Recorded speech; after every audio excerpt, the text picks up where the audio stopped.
At dito nga ay sinigurado ni Cuadras Casimero at sa kanyang promoter na eliminator bout ang kanilang laban. At dito nga mga idol, usap-usapan ngayon at ayon sa ating mga pinagkatiwalaang source mga idol, posible po na sa Amerika ang kanyang hard training para masigurado ang kondisyon ng ating pambato na si Alas.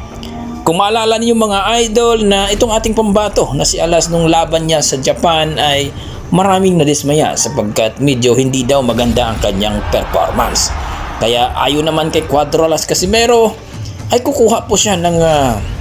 strength conditioning coach at additional na coach mga idol para makatulong kay Kuya Lods, ang kanyang head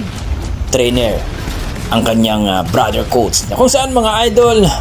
sisiguraduhin daw ng kanyang manager at promoter na maging maayos ang lahat para